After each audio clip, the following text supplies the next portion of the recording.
Lately, I've been trying to clean up the way I shop for groceries, not just for my health, but for my budget too. I was getting tired of standing in the aisles, trying to read every ingredient label, only to end up overpaying for a few so-called healthy items at my local store. That's when I gave Thrive Market a shot. And honestly, it's been a total game changer. I'm getting the same high-quality brands I love, but for less, and without compromising my standards. Thrive Market is like your favorite health food store, but online and way more affordable. I'm talking about premium brands like Primal Kitchen, Siete, Hue, and Simple Mills, all delivered to your door and up to 30% less than what you'd pay at traditional stores. Everything they sell is non-GMO and meets incredibly high standards. They actually ban over 1,000 ingredients that are still allowed in U.S. products. Things like artificial dyes, preservatives, and seed oils that I've been trying to avoid. And I love their filters. You can filter by diet, like gluten-free, paleo, keto, low sugar, all types of different filters. I use Thrive Market because it's easy, and I can find all the things my family needs in one place. Skip the junk without overspending. Head over to thrivemarket.com/TCAT to get 30% off your first order and a free $60 gift. That's thrivemarket.com/TCAT, thrivemarket.com/TCATT.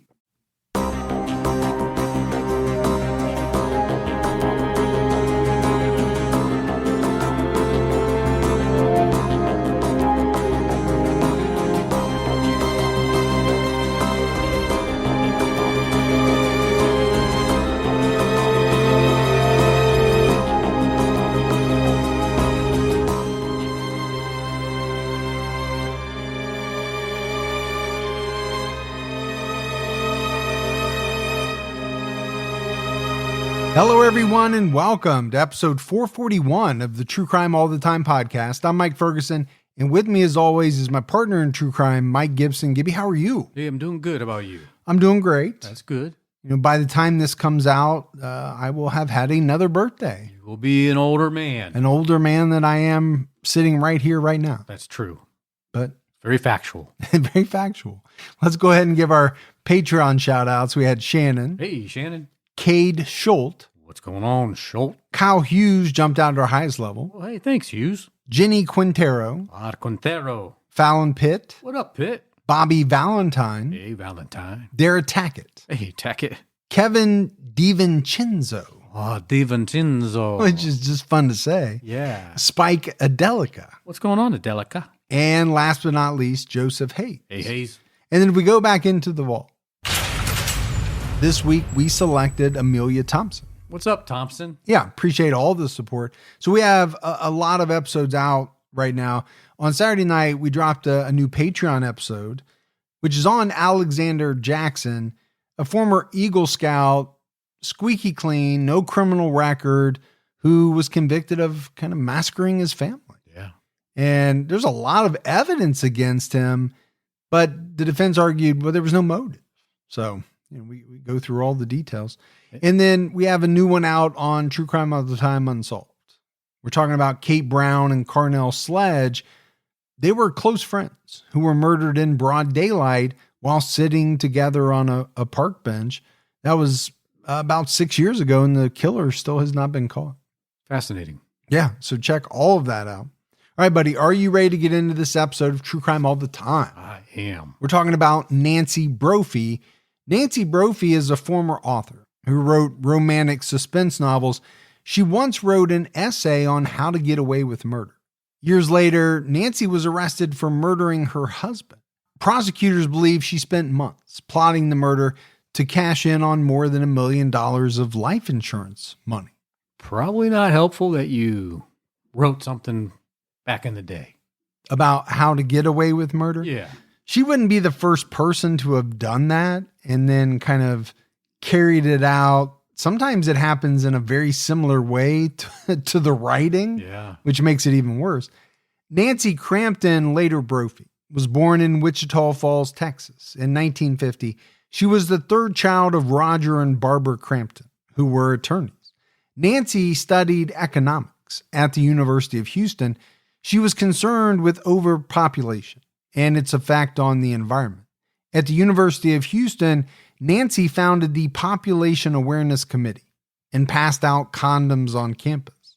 Nancy pushed administrators to provide birth control at the student clinic, and the dean of students credited Nancy with convincing the administration to hire the university's first gynecologist. I know you passed out a lot of condoms on campus when you were in college. I don't know what the reason for that was. Just want everybody to be safe. I thought maybe you figured out you were never going to use all of them, and you thought, why have this big surplus? I'll, just give them out to people. Why did I go to Costco, Sam's Club to buy this crate of condoms? I better just give them away. Nancy's first published work was a reproductive healthcare pamphlet she published for the University of Houston titled Between Your Navel and Your Knees. It was originally a capstone project for her sociology class, but her pamphlet received widespread attention. Nancy spoke to local reporters and Woman's Day magazine about her project. The university paid to print her pamphlet, and 8,000 copies sold in 3 weeks. Kind of a strange first foray into writing. It is.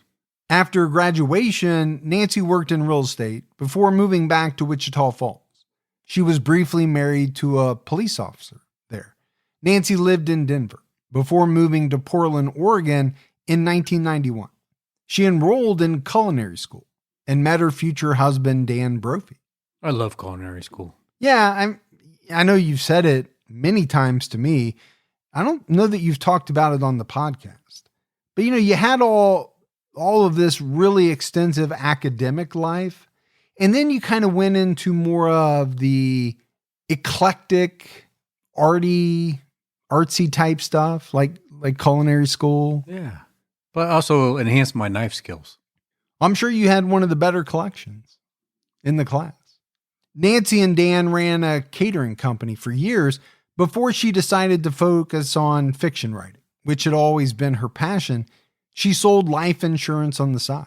So, the one thing about Nancy you'd have to say is, she was a busy person. Not afraid of work. No, she had a lot of different interests and she tried out different things. In 2003, Nancy joined her local chapter of Romance Writers of America and began publishing novellas and romantic suspense novels. Her author profile stated, her stories are about pretty men and strong women, about families that don't always work, and about the joy of finding love and the difficulty of making it stay. You want to talk about a fun club? Man, that was a fun club back in the day. I don't know if they're still out there, but man, that Romance Writers of America, they could have some fun. Well, it's interesting how you got involved. I know you weren't writing, but you were posing for a lot of the covers. I tried. You and Fabio were it was like a Zoolander situation. You were competing heavily. A few pose off. Pose off? Or pose offs, or I don't know how you'd say that. Dan Brophy's culinary career spanned 4 decades. He started off washing dishes and later became a chef. Starting in 2006, Dan was an instructor and lead chef at the now closed Oregon Culinary Institute in Portland. It was said that Dan could be a stern teacher, but he cared about his students. He often brought a wagon full of homemade jams and herbs for them to try, and he enjoyed taking them on field trips to see where their food came from. And some people don't want to know where their food comes from. That's true. Just let me eat it. Dan also had a degree in marine biology, was a beekeeper, gardener, and knew how to forage for edible mushrooms. Impressive. Well, maybe that's why these two got along so well. Sure. They were into a lot of different things, some of it together. Nancy continued focusing on her writing career while Dan worked at the OCI. In 2011, Nancy wrote an essay titled How to Murder Your Husband for the website See Jane Publish. She started her essay by writing, as a romantic suspense writer, I spend a lot of time thinking about murder. After all, if the murder is supposed to set me free, I certainly don't want to spend any time in jail. And let me say clearly for the record, I don't like jumpsuits and orange isn't my color. So maybe this is a little, what's the word I'm looking for? I never know. Foreshadowing? Yeah, let's go with that. Okay. I mean, I'm not in your head, but I'm trying to think of what word you're looking for. But, think about what she said. As a suspense writer, even a romantic suspense writer, it sounds like she had a lot of murder in her books. Well, you know who else spends a lot of time thinking about murder? Murders? You and I. Oh, yeah, we do. Researching murder, writing about murder, talking about murder. And orange is not your color either. No, but you do like jumpsuits for some strange reason. Something about a nice jumpsuit, And I've heard a lot of people say, especially women who have written in and say, well, my husband worries about me listening to all these true crime podcasts because, they're afraid I'm going to learn how to get away with murder. They might be onto something. In this post, Nancy listed 5 motives for murder: finances, lying and cheating, falling in love with someone else, abuse, or being a hired killer. She also listed out methods of murder in one section of the essay. According to KOIN 6, these options to consider included guns, and then she wrote loud, messy, requires some skill. If it takes 10 shots for the sucker to die, either you have terrible aim or he's on drugs. Knives, really personal and close up. Blood everywhere. Ooh. Okay. You don't see a lot of people who are, talking about murder use the term ooh. Yeah. The third one was garrote. How much upper body strength does it require to strangle a person? Nancy wrote in the conclusion, I find it easier to wish people dead than to actually kill them. I don't want to worry about blood and brains splattered on my walls.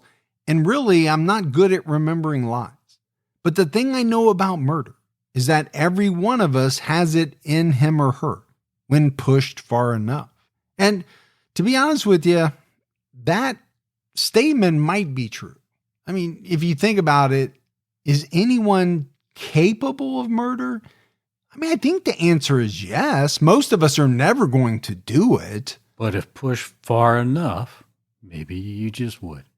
Now, if you came at me with one of the 16 knives that you have on you at this time, I might be forced to defend myself and shoot you. Now, true. I'm assuming that that's going to be ruled a justifiable homicide or whatever the term is. You'd probably be okay. So maybe it's not technically murder. Maybe I should have said, I think most people are capable of killing someone if they had to in a certain situation. I'm going to agree with you on that. From 2014 to 2017, Nancy and Dan were struggling financially. In the fall of 2017, they took out $35,000 from Dan's retirement account, about half of the account's value, to catch up on mortgage and credit card payments. And I get it. You might have to do that. If you get into financial straits, it's not an ideal scenario because you want that money to work for you and to be able to grow. But according to the Oregonian, Nancy still made payments for Dan's life insurance plan, even though she was skipping mortgage payments. Now, that's very suspicious. Yeah, it's either terrible financial decision-making, or it's a precursor to a crime that's about to happen.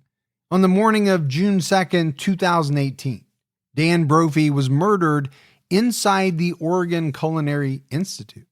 It was a seemingly normal day for Dan. He entered the building and turned off the alarm at 7:22 a.m., then went about preparing for class. He was standing at the sink getting ice water and coffee, ready for the students, when he was shot in the back at close range. The killer then fired a second shot directly into his chest. Dan's students found his body around 8 a.m. Authorities found 2 9mm shell casings at the scene. His wallet was also found, and nothing had been stolen from the institute, which seemingly ruled out robbery. There were also no signs of a disturbance or struggle.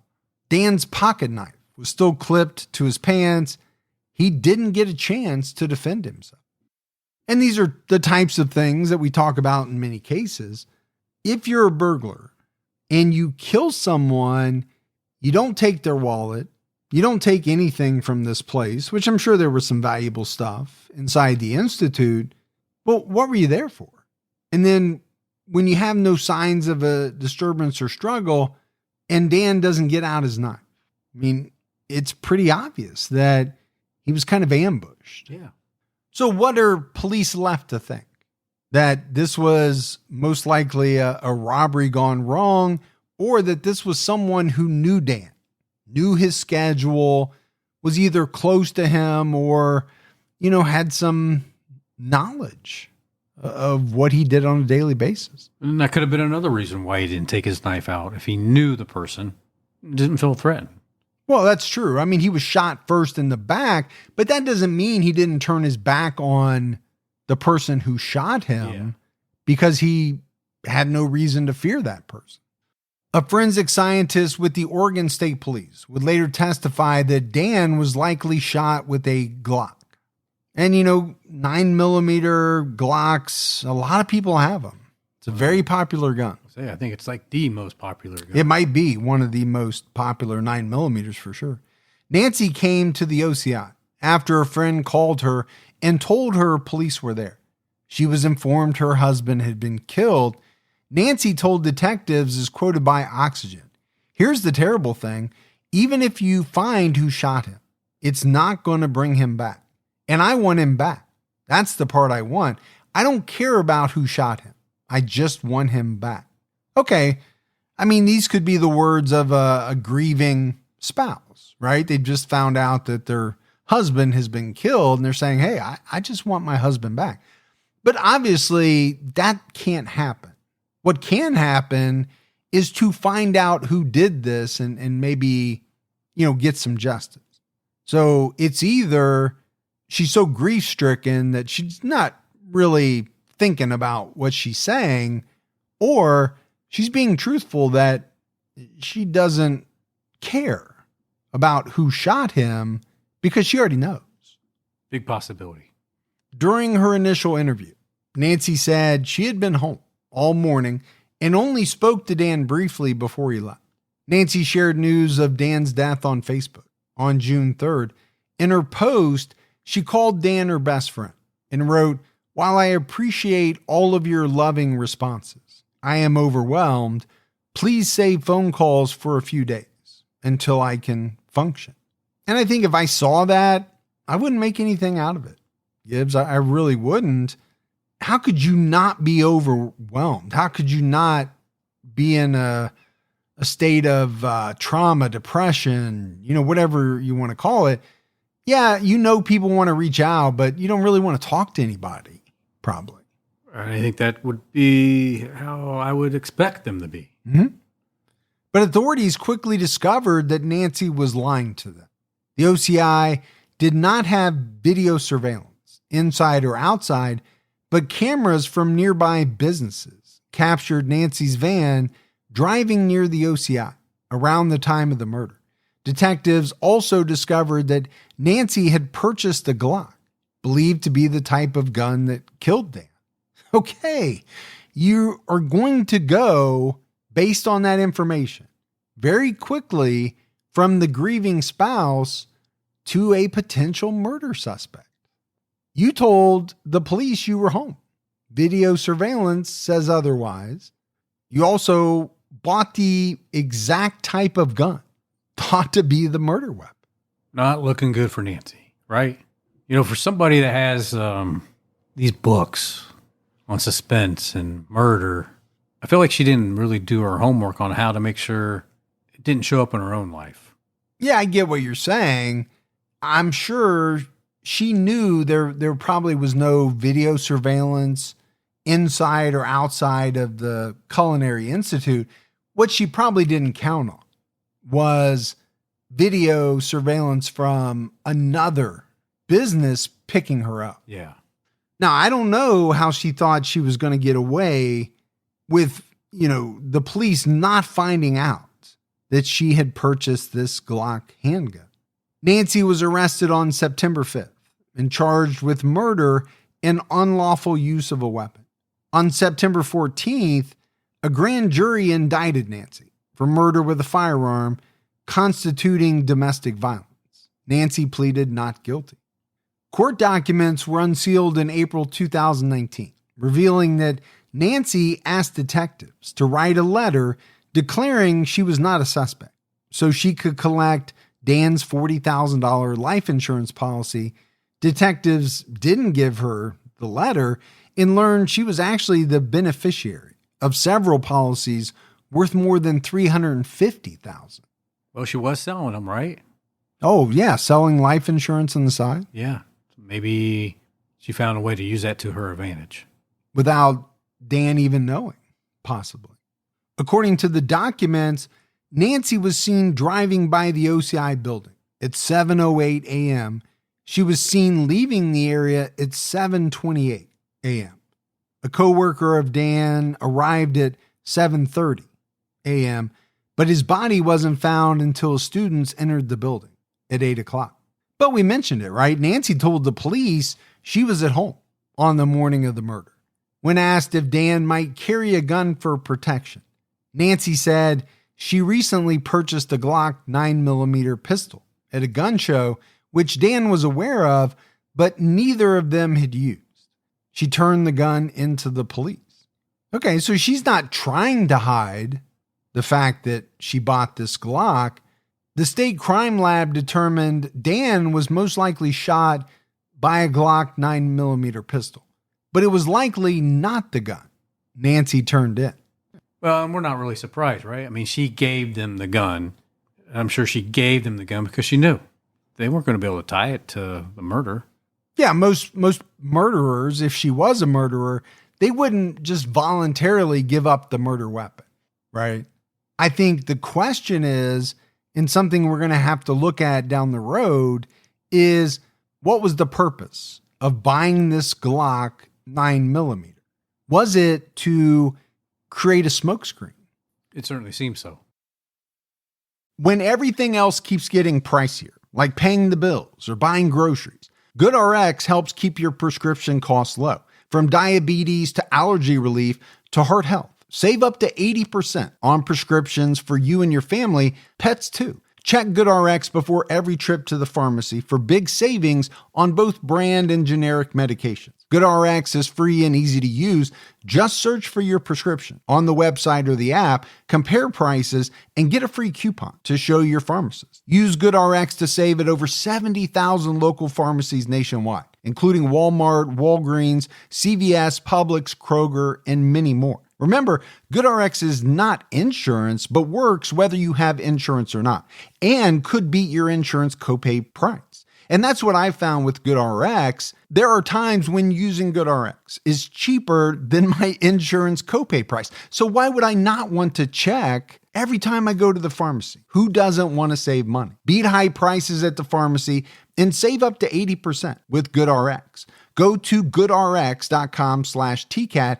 That's goodrx.com/TCATT. You know, as the temps start rising, my wife and I both get that urge to refresh our closet, but we don't want to waste money on pieces that we're only going to wear a couple of times or maybe just for one season. Well, Quince changes all of that. Their clothes are timeless, lightweight, and far more elevated than anything else at this price. It finally feels like our wardrobes match our standards. They have 100% European linen shorts and dresses from $30, luxe swimwear, Italian leather platform sandals, and so much more. The best part, everything with Quince is half the cost of similar brands by working directly with top artisans and cutting out the middleman. Quince gives you luxury without the markup. And Quince only works with factories that use safe, ethical, and responsible manufacturing practices and premium fabrics and finishes. I have been stocking up on shorts from Quince, and I'm telling you right now, the quality is better as shorts for which I've paid 3 times as much. Give your summer closet an upgrade with Quince. Go to quince.com/TCAT for free shipping on your order and 365-day returns. That's QUINCE.com/TCAT to get free shipping and 365-day returns. Quince.com/TCAT. Detectives also discovered that Nancy and Dan shared an iTunes account, and there was a bookmarked article on their account titled 10 Ways to Cover Up a Murder. Okay, like we said, if people searched our computers, our search history, all of that, it would not look good for us. It wouldn't. Now, we do have an excuse in the fact that we do a number of true crime podcasts, but if we didn't, our search history would look really bad. It would, especially yours. But she also has a similar excuse, though, right? I mean, she can say, I'm a writer. I'm researching. Yeah, absolutely. More court documents were released in late April 2020. Ahead of a bail hearing, Nancy's lawyers argued she should be moved out of jail and put on house arrest due to the pandemic. And I'm sure there were a lot of attorneys arguing that. In their arguments for why Nancy should remain in jail, the DA's office provided details about the investigation, revealing that Nancy and Dan were living month to month financially, and that Nancy was seeking a more exciting life. That more exciting life. I'm so tired of just sitting around this house with you. I want to do something and do something fun. Maybe with someone else. Yeah, that's right. Nancy told authorities she and Dan purchased a Glock at a gun show in early 2018 in response to the mass shooting in Parkland, Florida. They lost interest in the gun and never bought any ammunition. As we mentioned, right, ballistics testing determined that Nancy's Glock was not the murder weapon. However, detectives later found out Nancy purchased a replacement slide and barrel on eBay. There, you're getting a little sneaky now. Very sneaky, because when you start to talk about ballistics, right, you are talking about the barrel, you're talking about the ejector markings. So if you change out the slide and barrel, it's not going to match the ballistics of the gun that you bought. Right. And it's very easy to switch out both a slide and a barrel. It literally takes no time at all. Now, I was not aware you could buy a barrel and slide on eBay. Me neither. But maybe that's not considered or wasn't considered a firearm. Because it's pieces. Yeah, it's pieces of a gun, but you can't really do anything with it. It still seems like a loophole, though. It does. But I think we are getting maybe into the area, Gibbs, of, a fiction crime, romance crime writer. Is that part of the thought process? When you sit down to start or write a book, okay, how does the person who is going to commit the murder think they're going to get away with it? Right. And I got to be honest with you, this is not the dumbest thing in the world. It's not. Investigators believe she put the replacement slide and barrel on the Glock before the shooting, then reassembled the gun with its original parts, presenting a new fully intact firearm to police that would not be a match to the shell casings that she left at the crime scene. Okay. And again, I'm telling you, that's pretty ingenious. I hate to say that, but it really is. And like I said, putting in a slide, putting in a barrel, that's just, you have to reassemble those parts after cleaning a gun. It's not hard at all. Yeah. But you have to be thinking like a killer. Well, you have to think ahead. Yeah. The second slide and barrel were never found. Additionally, per the court documents, Nancy made an accidental death benefit workers' compensation claim after the murder.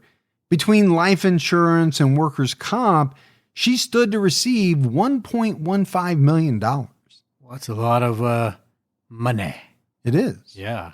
The Brophies also had more than $300,000 equity in their home, meaning Nancy could have gained around $1.5 million from Dan's death. So let's go back to him being killed at the Culinary Institute. I don't think that was accidental, because of this workers' comp claim that seemed to be worth quite a bit of money, well, that can only happen, right, if something happens to him while he's working. Yeah, I mean, that's a good point. In 2017, the Brophies fell over $6,000 behind on mortgage payments, yet they paid over $16,000 in insurance premium. She paid. That's a lot of money in insurance premiums. It really is. DA Rod Underhill wrote in the court documents, Dan Brophy was content in his simplistic lifestyle, but Nancy Brophy wanted something more. As Nancy became more financially desperate and her writing career was floundering, she was left with few options. So they're really getting into the area of motive, right? For the murder. Obviously, you have the financial component, which we've talked about, the life insurance, the workers' comp. But then you also have this component of Nancy's writing career, was floundering. But she wanted a much more affluent or exciting lifestyle than what she was leading with Dan. Dan apparently didn't care for that. He was fine sitting at home, very much like I am. I don't need to be jet setting off to France. I'm fine here in the confines of my home. If you want French fries, you're going to McDonald's and get them. No, you are not a world traveler. No, there are places I'd like to visit, but I don't need to be a jet setter. No, not you. That's what I'm getting from Nancy Brophy. Well, she needs excitement. She needs what's happening in her romance thriller novels. Exactly. Not sitting on the couch watching Wheel of Fortune. Yeah. She wants to live what she's writing. Yes. I think that was a big part of it. Nancy's trial was delayed by the pandemic and finally started on April 4th, 2022. On day one of the trial, the judge ruled in favor of the defense and did not allow Nancy's 2011 essay, How to Murder Your Husband, into evidence. Which I understand, right? I mean, how do you make the connection that something she wrote in 2011 is part of this murder that the prosecution said happened in 2018 and that she's responsible for? Yeah, I get it. I'd want it thrown out too. It's not going to look, if you leave it in, it's not going to help your case at all. No, it's not going to help Nancy's whatsoever. In opening statements, prosecutors described the surveillance video that shows Nancy's van in the area of the Institute before Dan arrived at work and after he entered the building and was killed. The prosecutor told the jury, per KGW 8, Dan was standing at a commercial sink. He was filling up the ice and water buckets as he did every day. For the students, he would have had his back to the door. Nancy likely came through. Nancy then shot him first through the back, penetrating his spine, piercing his heart. As Dan fell onto his back, possibly paralyzed, Nancy shot him through the chest, also piercing his heart. Well, Nancy wasn't going to mess around. No, I mean, if it happened the way that the prosecutor is putting forth, then no, she walked right in, shot him twice, and got out of there. But also, she's dealing with a time crunch, right? She had to have known, if she's the shooter, what time the students come. She knows his day, probably. It's true. She don't have time to fiddle around. And also the fact that there's going to be other people, workers coming in aside from students. But what, really gets me in cases like this, Gibbs, is the thought that you could be so callous to your wife or husband, this person with whom you're supposedly in love with. Yeah. It's hard to believe. Being married for almost 30 years, I can't imagine it. I would never want my wife to hurt at all. And I certainly wouldn't shoot her in the back and then as she was falling to the ground, shoot her in the chest. I mean, I wouldn't shoot her at all, but you know what I'm saying. Yeah, I got you. I just can't imagine it. But there are people out there that probably can't imagine it. Oh, yeah. I mean, it happens all the time. We know it. It doesn't change, my incredulity around it. Oh, look at that. I put that in there for you. You've been waiting to use that word? I have been. And I'm sure you'll find a way to use it later on in the episode, as you normally do. Absolutely, I will. When Nancy allegedly came home, her neighbor saw her looking distraught. She said she was looking for her dogs that had gotten out, but the neighbors never saw any dogs. A friend called and told Nancy the police were at the culinary school. She called her friend back and forth before calling Dan's mom, who asked why she hadn't gone over to see what was going on. Nancy did eventually go and speak to the police. And I think that would be the question I'd be asking too. Why are you making all these phone calls? Get in the frickin' car and go over and see what's going on. Yeah. But you know who doesn't need to go find out what's going on? The person that did it. Yeah, because they already know. And I think there are some things like this that, kind of give that away.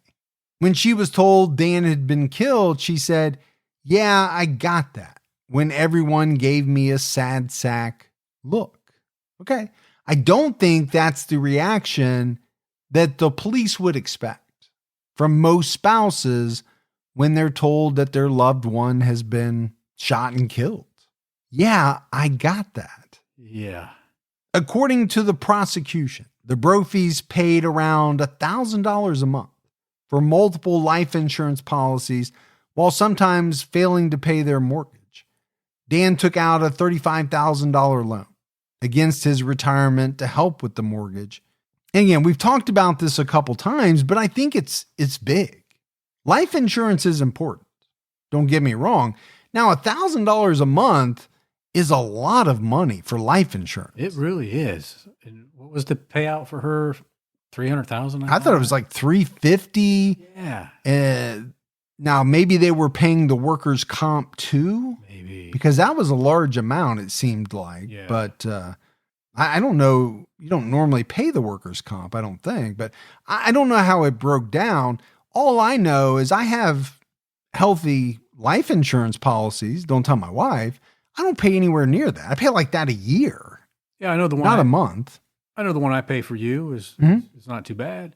Well, of course not, because you're paying it. Yeah, that's true. So obviously you're not going to spend a lot, but you're hedging your bets and you're hoping to collect on that at some point in time. How you got the life insurance policy without me signing a single piece of paper, I have no idea. Well, you signed. I just had no idea I was signing a life insurance policy. Exactly. It's just a lot of money. It is. $1,000 a month when you then can't pay your mortgage. It's the wrong priority. Oh, absolutely. And what are police to think? Well, you made that a priority because you were planning on killing your husband. Exactly. Nancy said in a recorded call with a detective 4 days after Dan died, "I don't want to be the stupid question of the day. I think I have to be the question of the day." Okay, so she's saying she gets it. She's going to be the question of the day. She doesn't want to be the stupid question of the day. The state also pointed out that when the police came to arrest Nancy, she said, "Oh, you must think I killed my husband." And I'm sure they said, "Yes, Obviously, we do." That's why we're here. The jury heard that in late 2017, Nancy started researching ghost guns, a term for untraceable firearms that can be purchased online and assembled at home. According to Fox 12, Nancy spent $15,000 of the retirement account money on guns and gun parts, including a ghost gun she received in January 2018 that she was unable to build. Wow. I mean, she took this serious. Yeah, but just think about the money, right? We can't pay our mortgage. We're $6,000 behind. You know what is one of the things that people try to pay? Their mortgage. Yeah. Who doesn't want to be without a roof? You could have took half that money, paid your mortgage, and been okay. But I just think when investigators and the authorities learn all this, Why would somebody want a ghost gun? It's because it's untraceable. Yeah. That's why it's such a hot topic. It's why they get banned. Nobody wants that. Didn't that kid that shot the insurance guy use one of those? Did he? Yeah, maybe. I think he did. I think you might be right. Nancy then purchased a Glock handgun barrel on eBay in February 2018. Investigators theorize she attached this barrel, which was never found, to the Glock she bought at a gun show. I don't want to keep overstressing it, but I almost have to. It's so easy to replace a barrel, to replace a slide. And as much as I hate to admit it, this is a pretty ingenious plan. Now, the problem is not that hard for investigators to figure out that you bought the barrel. Exactly. And that's kind of where the plan goes awry. And then not too hard to theorize that you replaced the barrel, shot your husband, put the original barrel back in, and then gave the gun to police as if, you weren't worried at all, because you weren't. Because that's not technically the gun that fired the fatal shots. Go ahead, run test on it. Yeah, please. The defense speculated the murder could have been a robbery gone wrong. Nancy's defense noted that she sold insurance for years and made commissions off policies she sold, even the ones she sold to herself. She and Dan were using the $35,000 to pay credit card debt, their mortgage, and do landscaping in preparation for selling their home. You mean besides the $15,000 that she spent on the ghost gun? Yes. And gun parts. Nancy's attorneys acknowledged that she visited ghost gun sites and purchased 2 firearms. She was inspired by the crimes of Kevin Neal, a California man who killed 5 people and injured 10. In 2017, Neal built a gun because he couldn't buy one. Nancy wanted to write a story about a woman who was in an abusive relationship and was afraid to leave. This character would build a gun because she could not purchase one. Nancy wanted to purchase a ghost gun for research purposes. She found a New York Times article that had links to the websites she visited. She purchased the gun in 2017 and viewed it as a jigsaw puzzle. The defense claimed that Nancy asked Dan for help, but realized she didn't have the equipment or skill to put it together, so it sat unused. Hey, honey, I know we haven't paid the mortgage in a while, and we could lose the house, but I really want to buy this ghost gun and research it.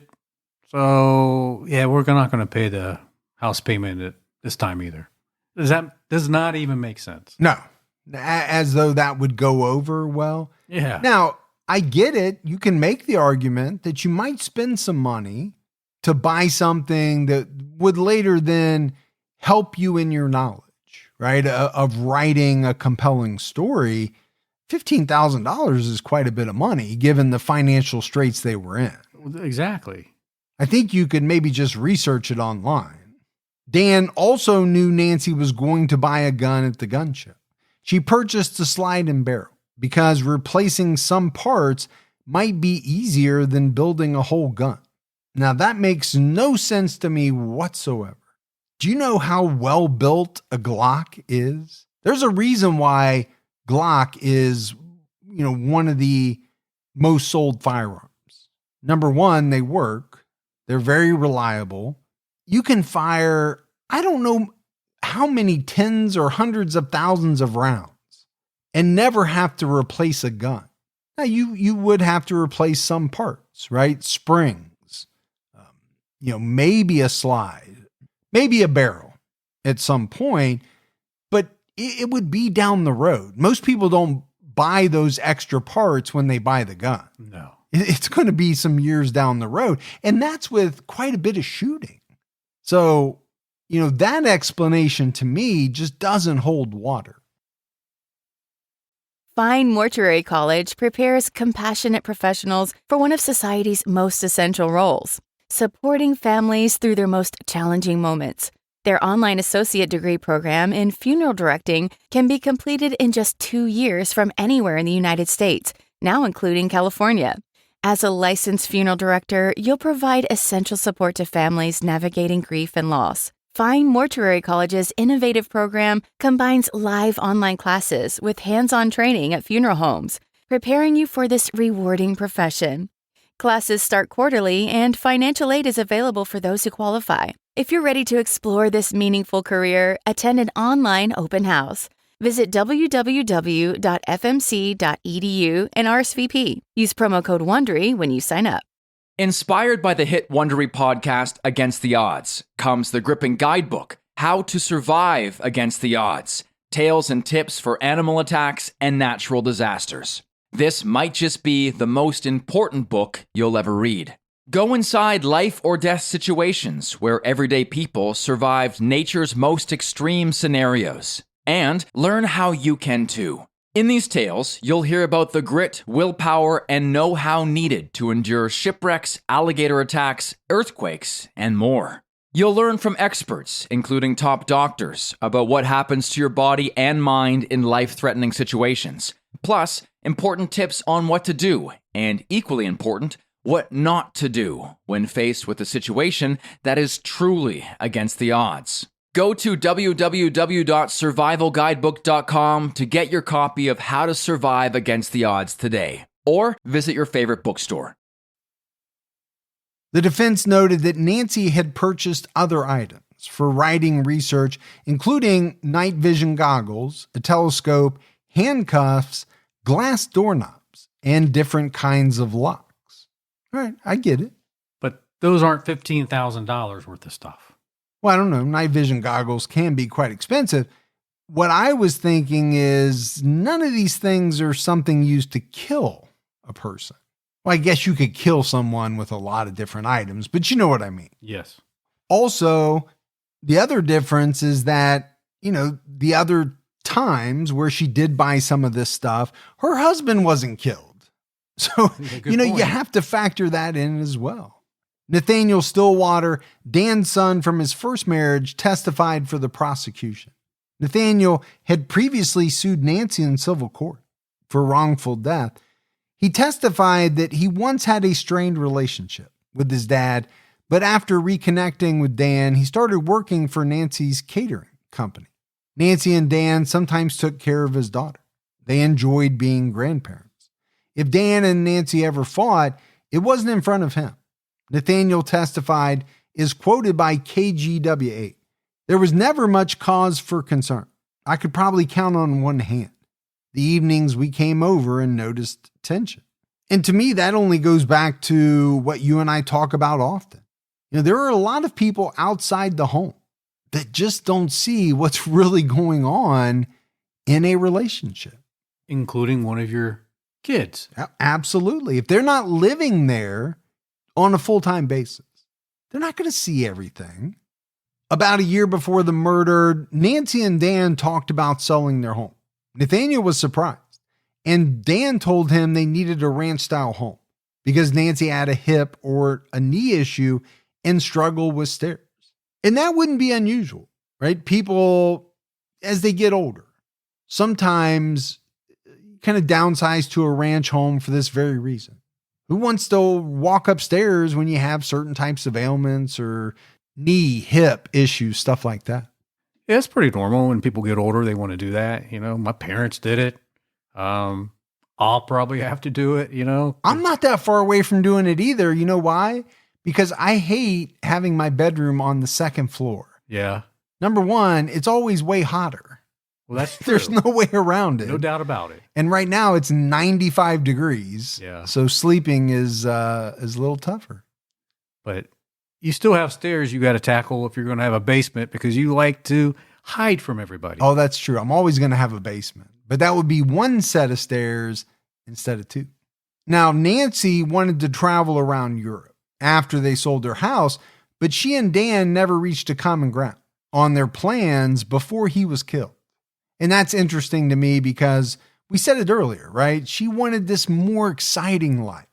And Dan, it was said, was pretty content with his what was called pragmatic lifestyle.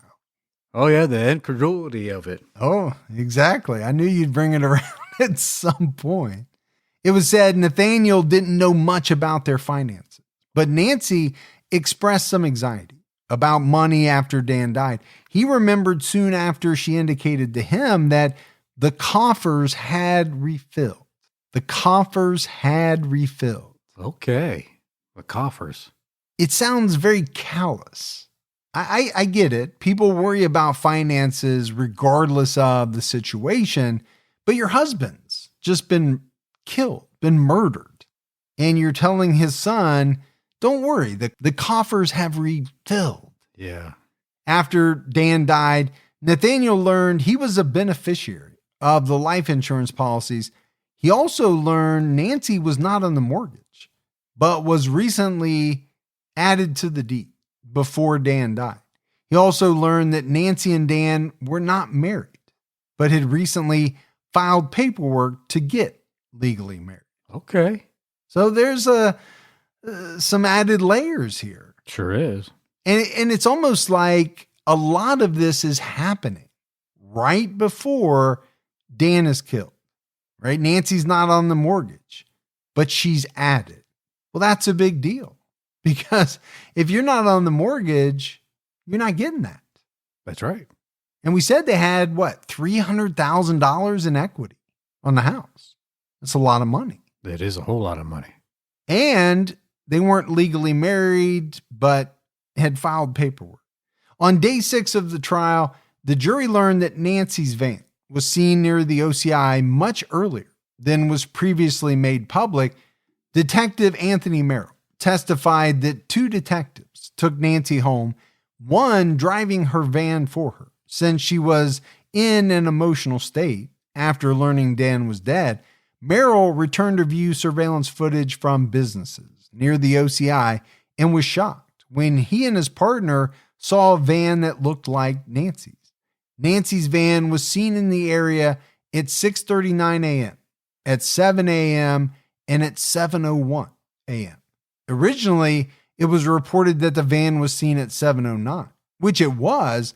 The van was then seen at 7:28 a.m., leaving the area. This was significant because Nancy originally said she was still in bed between 6:45 and 6:50 that morning. She said she saw Dan leave the house between 7:05 and 7:10 a.m. Well, obviously, those statements can't be true. No, there's a conflict here. If she's in her van being seen near the OCI at 6:39 a.m. During cross-examination, the defense pointed out a man in the surveillance footage that the police did not identify or talk to. He was loitering in a parking lot near the Institute. When the police drove past, he looked into a bag and walked off. The defense also focused on a man named Oscar Taylor, who had prior convictions for robbery, theft, and assault against police. The defense pointed out a note from Detective Merrill's interview with Taylor. Taylor said about the people around the Institute, lots of crazy guys down there carry guns. This comment did not make it into the final report written by Merrill's colleague. It's an important piece of information you want the jury to hear. If you're the defense? Yes. Yeah, and you're probably going to make something out of the fact that it doesn't make it into the final report. Now, could that just be an omission, an accident? Yeah, it could be. Could the defense also spin it into, well, they didn't want that in there because they wanted everything to point at Nancy. Yeah, that's the type of stuff the defense will do. The detectives who drove Nancy home also took the stand. Detective Rico Benica testified that Nancy allowed them into her home and gave them her gun without hesitation. While at the house, he received a call asking him to take photos of Nancy's van because a similar one was seen on surveillance. He asked Nancy if this was okay, and she responded, "Why? I wasn't there this morning. I was at home." Both detectives noted that the slide of the firearm Nancy turned in was seated incorrectly on the base of the gun. This would be difficult to do accidentally. There was also a zip tie on the barrel of the gun. Why would you have that? I don't know if they're talking about something that came from the factory. I don't think a zip tie is. I had a Glock at one time. I haven't had one for a very long time. I don't know. I don't know what the zip tie would be for. Detective Darren Posey testified that he contacted J&B, the company that sold Nancy the Glock 17 at the gun show, and asked them to record a video of how to change a slide and barrel on a gun. They exchanged the slide and barrel with the zip tie for one without a zip tie. The police believe Nancy did the same. So again, that may explain where the zip tie comes in. And maybe it did come from the factory. Maybe it was a part of the original gun and you have to remove that before operation. Insurance expert Steven Santos testified that the Brophies paid over $800 a month for life insurance policies worth more than $700,000 for Dan alone, which was 20% of their gross income.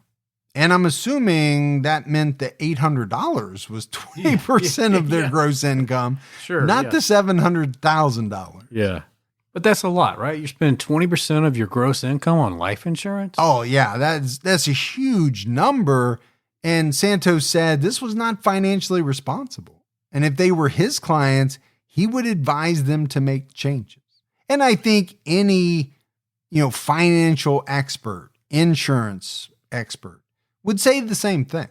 Again, life insurance is important, but having so much life insurance that you can't pay your mortgage, that is not fiscally responsible. No, it's just stupid.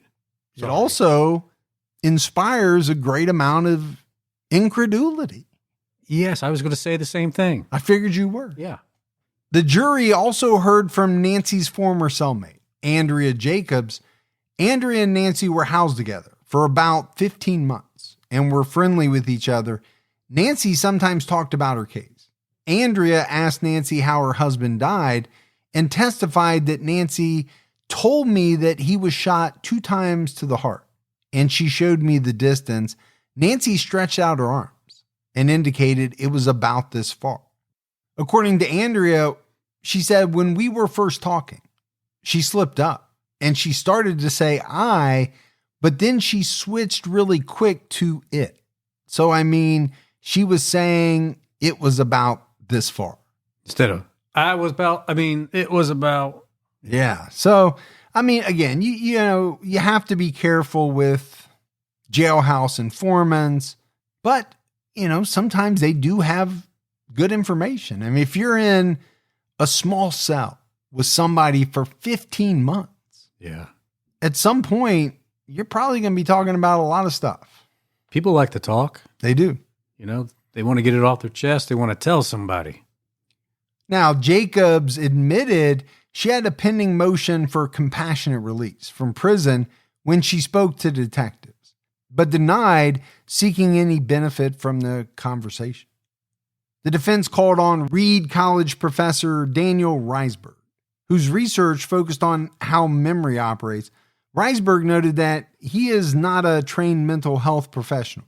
The judge allowed the defense to ask general questions about how trauma could impact memory, but would not allow the defense to testify for Nancy by repeating what she said. A high level of stress leads to the biological process for memory consolidation not happening. Reisberg also described retrograde amnesia, which can cause someone to lose their memory of the minutes or hours prior to the stress because the body is sending resources elsewhere. Nancy got on the stand and described her relationship with her husband and how she felt after losing him. Is quoted by Oxygen. She said, "It's like you've lost an arm. Like you're not as good as you were when you were with him. You were the best you could be when you were together with him.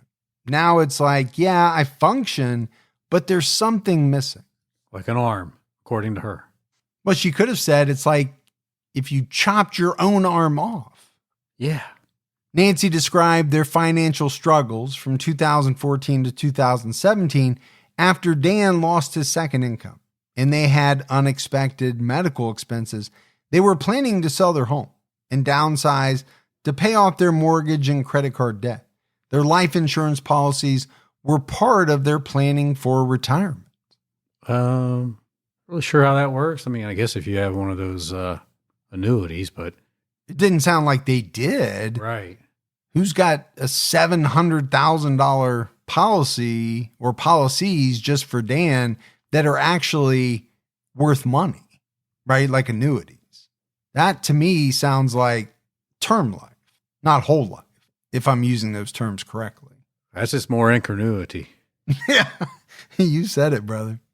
Nancy acknowledged that she read an article about ghost guns in 2017 and planned to incorporate the concept into a future novel. She purchased a gun kit, which Dan was aware of, but it was more intricate than she expected. A few months later, she bought a Glock 17 at a gun show in Portland and a slide online. So here's the one thing that's troubling me. I get a writer buying something to get the full experience, to be able to write about it more intelligently and in depth. Sure. And, if you're a big time writer, if you're Grisham, okay, maybe you spend $15,000 on something. Yeah. But it said her writing career was floundering. I don't think she was making all that much money if she's selling life insurance on the side. So that's a huge chunk of their disposable income. Yeah. I mean, I get it. It's probably a write-off, which I don't even know what that is. Nobody does. Yeah. But anyway, I mean, you just don't have it to lay out. For a future novel that may or may not get written, Yeah. pay out. On the day of the murder, a friend called her and alerted her to a situation involving police at the OCI. She tried to call Dan several times and received no response, so she called her mother-in-law. She drove to Portland and was worried when she saw groups of students outside the OCI, but not Dan. When an officer hugged her, she knew he was dead. During cross-examination, Nancy admitted that she took the slide and barrel off the Glock 17 she purchased at a gun show. She explained that she purchased the new slide and barrel because she was fascinated with guns at the time and wanted to do research for her book. The missing slide and barrel was packed up with her belongings before she was arrested, and she didn't know how it went missing. So again, for me, this is always that part, Gibbs, where, the defendant has to try to explain some incriminating fact. Sure they do. And that fact here is, that she bought this slide and barrel. It mysteriously went missing. And she's trying to explain that away. During redirect questioning, Nancy testified that she experienced what she called a memory hole concerning the morning of the murder. Well, that's interesting. That's a new one on me. Yeah, I don't think I've ever heard of that. I don't know if that's a technical term. I don't know if that's something she just has made up. She said she woke up, talked to Dan about a leaky sink in the bathroom, then left the house to get coffee and work on her writing. She has a memory of parking and working on her writing, but she can't remember if that occurred on June 2nd, 2018. According to Oxygen, she believes she may have gone to Starbucks and then got lost in thought as she drove around thinking about her book. What's always safe when you're driving around the city is to get lost in thought. Yeah. Very safe. Very responsible. She admitted she was the person inside the van seen in surveillance video around the time of the murder. She also testified that her statements about what happened were, quote, based on putting stuff back together, not based upon actual memory. Say what? I don't know. I'm not sure exactly what she's saying. The prosecutor questioned how Nancy knew she didn't go into the OCI building if she had no memory of what she was doing while driving around. She responded by saying, I know I didn't go in the building because I know I didn't kill Dan. I know that for a fact. And here's where you talk about like selective memory. I remember that, but I don't remember anything else. Yeah, I was going to say, she didn't remember that she was driving down there earlier. Now she remembers she was driving down there. So it's just convenient. Right. Convenient memory, selective memory, whatever you want to call it. But the most important part is that she didn't kill Dan. That she remembers. That's why she's on trial. But all the stuff that is kind of incriminating, pointing to the fact that she did kill Dan, she doesn't remember. When asked if she agreed she was driving around the corner of the building at the exact time Dan was shot, Nancy responded per KOIN 6. No, I actually don't agree with that. I was driving around for a full hour before Dan got murdered. I was down there before Dan ever got to school and was driving around for a full hour. I was only in that vicinity for 6 minutes. And I don't know that Dan was murdered in that 6 minutes. So she's lost great chunks of her memory during this time, but she knows where she was for that exact 6 minutes. Yeah, conveniently. Now she's like, oh, I know. That is not part of the memory hole. Yeah. In closing statements, the defense argued that the Brophies were so in love that Nancy would never kill her husband. And an attorney said the bottom line is Nancy Brophy was far better off with Dan in her life, even if you look at pure economic terms. Ignoring the love, she was better off with Dan alive. Who is he, Stone Cold? And that's the bottom line. Well, but is that true? From a pure economic standpoint, was she better off with Dan alive? I think it's a hard argument to make given the financial straits they were in. Sure. And the $1.5 million windfall that she, could have gotten after his death. It goes back to that old term, worth more dead than alive. Yeah. Yeah, true. On May 25th, 2022, Nancy was found guilty of second-degree murder. After the verdict, Dan's family spoke to the media and said they had been waiting almost 4 years to start grieving and have closure. Dan's mother, Karen Brophy, said about Nancy, "She was our daughter-in-law for a long time. When she was arrested, it was a surprise to us until we found out she hadn't been truthful with us either." And, I think it's hard to overstate how tough that would be for the family. Yeah. Here's a person who has been a part of your family for years and years, married to your son. I'm sure when it first happened, as is often the case, they probably backed her. You see that quite often.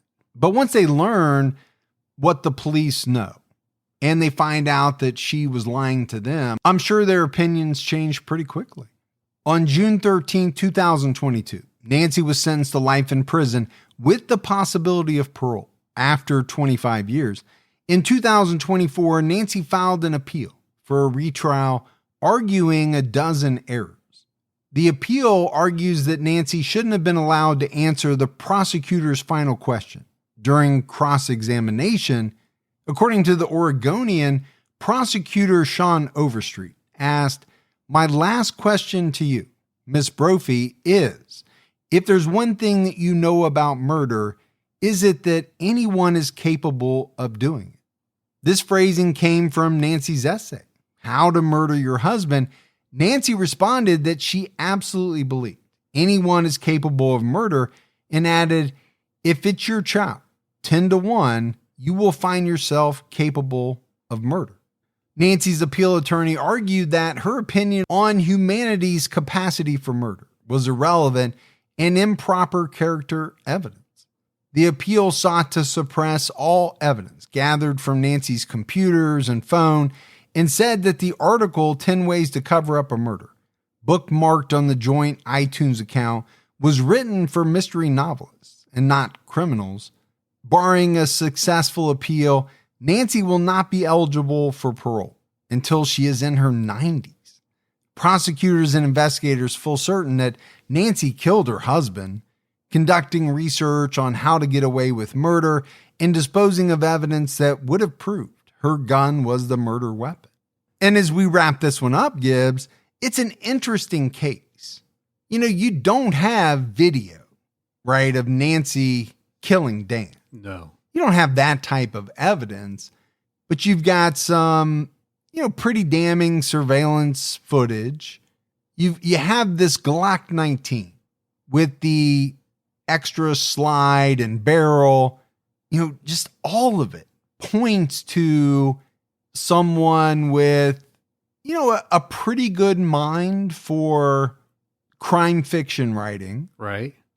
Because like I said, as much as I hate to admit it, it's pretty ingenious. Yeah, she just had a few flaws. Yeah, she didn't get away with it, but I think there was also a lot of thought and planning that went into it.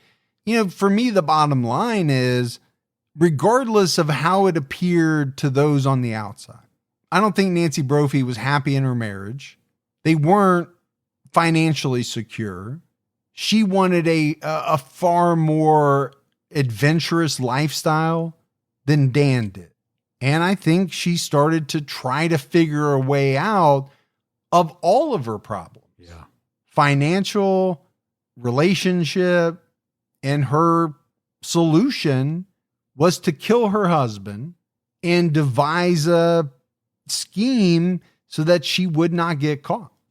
And she did a halfway decent job. She did. She just made some mistakes and, she got caught on surveillance video. Thankfully, because, without some of that and leaving a record of, buying this extra barrel and slide on eBay, Right. She could have very well gotten away with this murder. Could have. I seen a movie or a show not too long ago where they did that. The one guy took the other guy's gun that had the same gun and switched out the barrel and slide. Yeah. Used it to kill somebody, and then came back. Switched them back. So now his buddy had the gun that was the murder weapon, and then he's the one that went down for the murder. Yeah. So it works, I guess. It could work. And that's the thing, right? Her idea could have worked. Could have. And that's the scary part about it. Yeah. Thankfully it did. But that's it for our episode on Nancy Brophy. We got a voicemail. You want to check that out? Yeah, let's hear it. Hi, Mike and Gibby. This is Stephanie calling. I'm sorry to bother you guys. I was just wanting to let you know I'm listening to your guys' TV episode. You guys were talking about how bad his childhood was and everything. Yeah, I agree his childhood is bad. But like you guys said, it doesn't excuse what he did. But I don't know if you guys like to read books or not, but there's a book you guys want to be in there for reading, and it's called A Child Called It. It's wrote by a man named David Petzler, I think is his last name. He is talking about his childhood and all the stuff that he went through. And he just ended up becoming a bestseller author. He was actually a really good one. Like I said, he made a series out of this. The first one is called A Child Called It. The next one is A Lost Boy, and then A Man Named Dave. Just maybe something you might be interested into, or maybe you can announce on your podcast. Maybe some other listeners might be interested. All right, thank you. You have a good day. All right. Thanks for the voicemail. I am not familiar with those, but they sound like they could be interesting reads. Yeah, Might have to check them out. I mean, I've read a lot of things.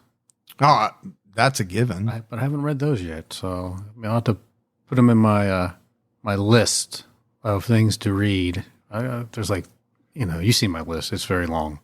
But yet you've read so much. Why is the list still so long? Because I keep adding to it. I'm so interested in, what the world has to offer as far as literary masterpieces. Exactly. Okay, I got you.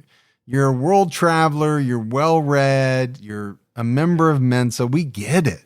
But I really do prefer the movies version. I know. Yeah, that's the strange thing about it.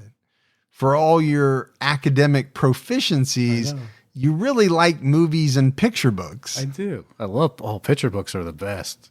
I don't know why they stopped making them after a certain age, They stopped making them for people after a certain age. Yeah. I get you. Because they're not necessary. Oh, all right, buddy. That is it for another episode of True Crime All the Time. So for Mike And Gibby. stay safe and keep your own time ticking.